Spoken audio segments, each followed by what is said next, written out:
Good morning, Miss Aisha. My name is Mala. I'll be working out your diabetes management plan with you today. Hello Mala, pleased to meet you. Come on through to the clinic.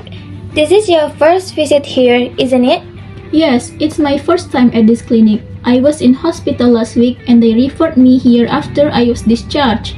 I'd had a few problems controlling my diabetes at home.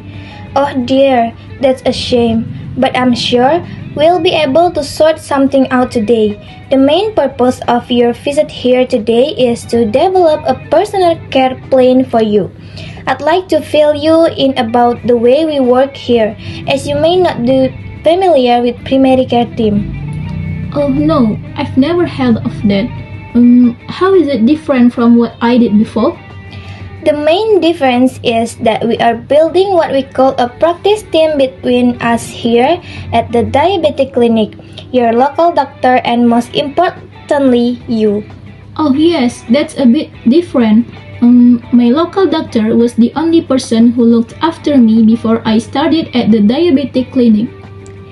My job is to ensure that there is a good communication network set up so that we can keep track of any changes in your diabetes before they become a problem. That would be good. If only I'd known about this before, maybe I could have avoided the last hospital admission. I was doing so well and then I just seemed to go downhill fast. Yes, that would be frustrating. What happened? Well, I got very run down and I didn't watch my diet. Well, this thing can happen. Yes, well, I ended up in hospital because I couldn't control my blood sugar level at home. I see. Well, let's have a look at your routine at home. Can I ask you for a few questions? Sure. Now, the normal pancreas produces a hormone called insulin in the beta cells. Insulin regulates blood sugar levels by moving glucose from the blood into muscle, fat, and liver cells. The glucose can then be used as fuel for the body. Right.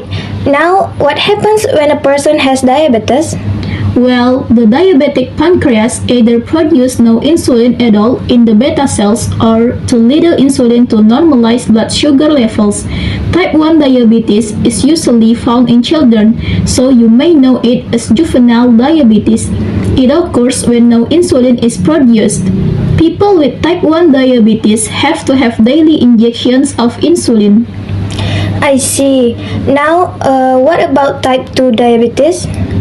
It's much more common than type 1. Actually, it makes up around 90% of all cases.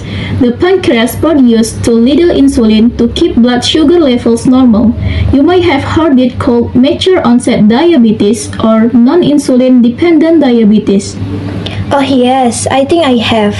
Right. Well, actually, people of any age can develop type 2 diabetes, and although it's called non-insulin dependent diabetes, the treatment can include insulin. Of course, diet modification and oral hypoglycemic medication is tried first, but sometimes it's necessary to have insulin injections. You probably know that it's not possible to get insulin in an oral form. Yes, I know that, but I've been reading about new technology. What was it? Oh yes, insulin inhaler and insulin pumps. Yes, they are looking very promising. The inhalers look like asthma inhalers and the pumps are quite convenient because you don't have to use a needle every time you need your insulin.